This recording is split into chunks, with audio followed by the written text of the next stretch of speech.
7:32 de la mañana. A continuación vamos a conversar con Cody Campos. Para los medios de comunicación que nos transcriben, para quienes nos siguen por radio, Cody se escribe con K-O-D de dedo E-Y. Cody Campos, activista por los derechos humanos de la comunidad LGBTIQ+, de Venezuela. Cody, bienvenido.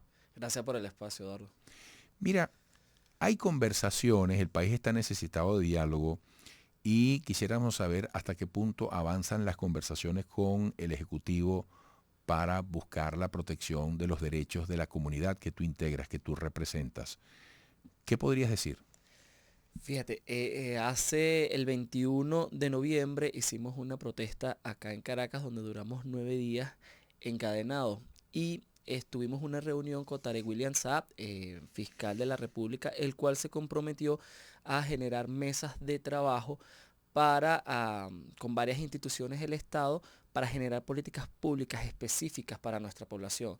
Está de más decir que en Venezuela no existe una sola política pública específica para la población LGBTIQ+. Entonces tenemos las esperanzas en la palabra que dio el fiscal general de la República para poder sentarnos y ver qué podemos hacer a favor de nuestra población. ¿Y qué debería incluir esencialmente esa política pública específica para la comunidad? Fíjate, debe ser transversalizadora, ¿no? Desde el tema, por ejemplo, vivienda, cuántas personas de la comunidad LGBTI o familias homoparentales y lesbomaternales se le han dado vivienda en la misión vivienda. Absolutamente a ninguna en todos los años que tiene la misión vivienda. Porque como no coincide las familias homoparentales y lesbomaternales como familia, no aplican para ser entregadas las viviendas. Pero eso se lo han dicho a ustedes expresamente. Lo que pasa es que en Venezuela... Se los han negado expresamente con estos argumentos, porque ustedes tendrían que probar eso. Es decir, que en la gran misión vivienda, en el otorgamiento de viviendas, de beneficios, haya una discriminación en los términos que tú dices, necesitarían pruebas. Hasta el sol de hoy no hay indicadores de una sola familia homoparental que se le haya entregado vivienda. Ninguna. Se le han dado vivienda a algunos homosexuales, pero solos, o lesbianas solas. Pero a la familia en sí no se le ha dado a ninguna. De hecho, le hemos pedido indicadores al ministro de Vivienda para, bueno, si tienes indicadores puedes generar políticas públicas. No. En Venezuela hay una omisión con el tema LGBTI y el no querer hablar del tema, el ocultar el tema también es discriminación. Ahora, háblame de otros puntos que ustedes propondrían en una agenda para trabajar instrumentos legales como políticas públicas a favor o considerando la inclusión de la comunidad.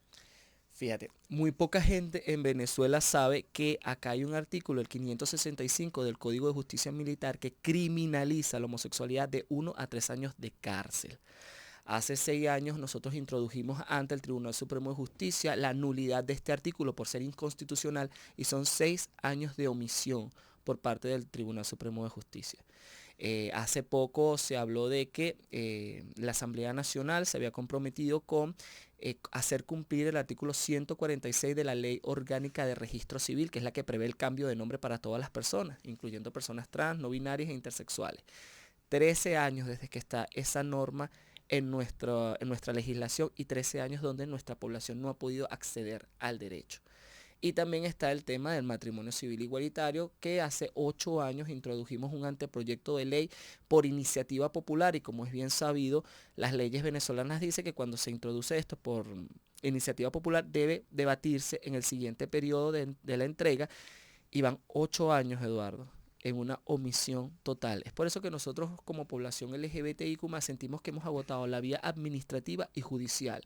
Y es necesario que ya el Ejecutivo, el Legislativo y todos los poderes del país empiecen a hablar en materia LGBTI, porque cada vez que ellos callan, muchas más personas se encuentran en una situación de vulnerabilidad. Mira, y a ustedes se les está escuchando, particularmente después que se encadenaron, que los atendió el fiscal, las cosas cambiaron, por lo menos dialogan.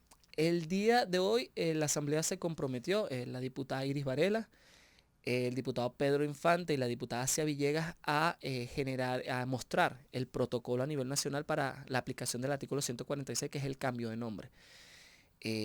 estamos contando con su palabra. A las 9 de la mañana estaremos en la Asamblea Nacional esperando el pronunciamiento de estos diputados.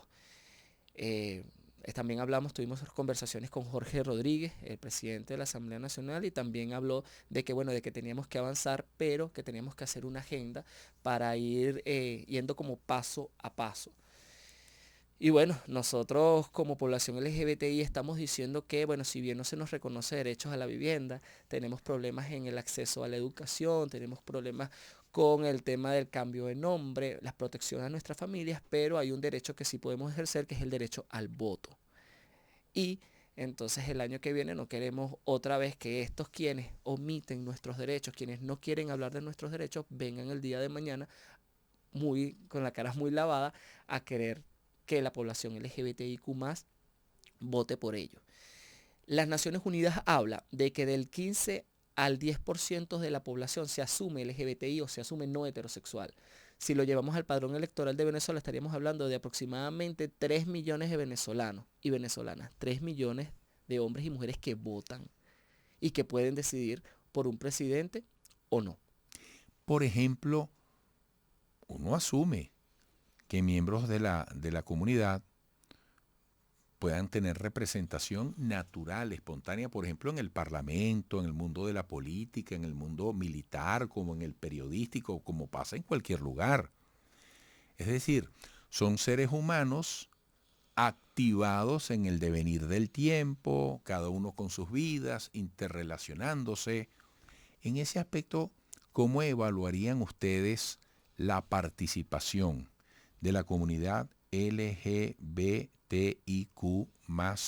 dentro de estos ámbitos, en términos naturales, ¿no? Fíjate, la Asamblea Nacional, que es el espacio político más importante del país, el foro, Del debate, ¿no? donde se hace el debate. La Asamblea Nacional es una asamblea, la actual, que no se parece al pueblo venezolano. Y cuando digo que no se parece, no va más por un tema de orientación sexual y identidad de expresión de género, sino hace falta campesinos, hace falta feministas, hacen falta afrodescendientes, hacen falta adultas y adultos mayores, personas con discapacidad, para que esa asamblea se pueda parecer a nosotras y nosotros. En la asamblea solo hay 2 diputados de la población LGBTIQ+, y son suplentes. Y en las listas estaban de número 76 y la otra de número 78, si más no recuerdo. Entonces, allí, en un país donde ¿Qué dices tú que no tienen voz? No hay una voz. Por parte de la población LGBTIQ+, no hay una voz. Y los otros diputados son silentes ante los derechos de nosotras y nosotros. ¿Tú has escuchado algún diputado de esta Asamblea Nacional hablando sobre la población LGBTIQ+? No, ¿verdad? Hay una omisión total. Y esa omisión también es discriminación. Quiero repetir eso. Cuando alguien no quiere hablar del tema, es discriminatorio. Pero si vemos diputados en la Asamblea Nacional, por ejemplo, hablando de presentar en Venezuela leyes Qatar que persigan a los homosexuales, que castiguen a los homosexuales. Y si un diputado dice ese y los otros diputados son silentes ante una cosa como esa, es porque apoyan eso. Entonces, es por eso que nosotros el año que viene vamos a hacer una gira nacional, porque debemos ser muy conscientes a la hora de emitir el voto.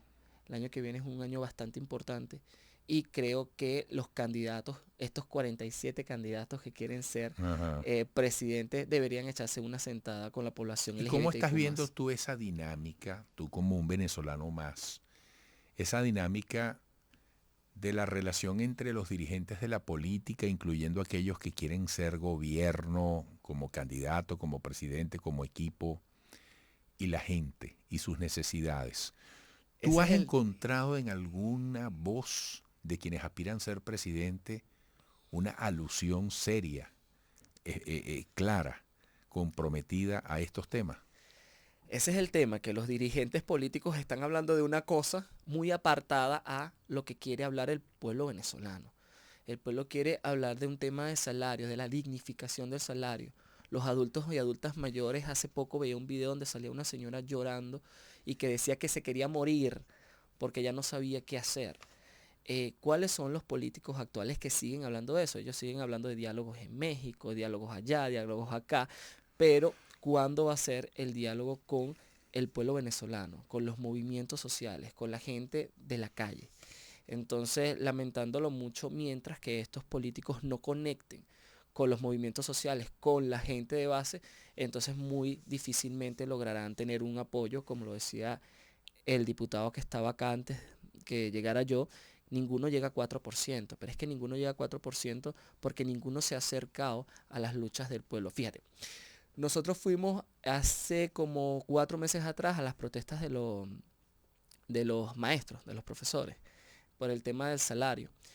Y cuando nosotros estábamos allá, nosotros obviamente como somos de movimientos sociales, estamos allí y se nos abren las puertas. Pero cuando llegaba un político fuera de oposición o fuera del chavismo, no era aceptado. Le decían que se tenía que ir porque querían instrumentalizar su lucha y no querían politizar la lucha o tratar de polarizar la lucha.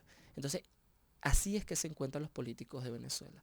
Oye, yo recuerdo esa anécdota, eso lo contó incluso un dirigente de oposición, No que se lo eran hicieron, aceptados. que le dijeron, no te metas aquí, déjanos aquí nosotros solos. Pero también el por qué, el cómo también Claro, tú puedes acompañar una lucha, pero no puedes instrumentalizar la claro. misma.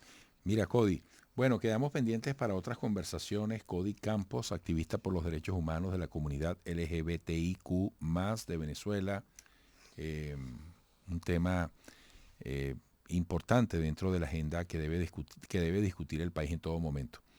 Hasta pronto. Gracias por la invitación. Amigos, por favor, sigan allí. Recuerden @Edu Rodríguez G, mi cuenta en Twitter, la misma en Instagram. Una cosa es hacer radio, otra televisión y algo muy distinto, radio y televisión al mismo tiempo, desde el estudio, en vivo, para el exterior, para Venezuela.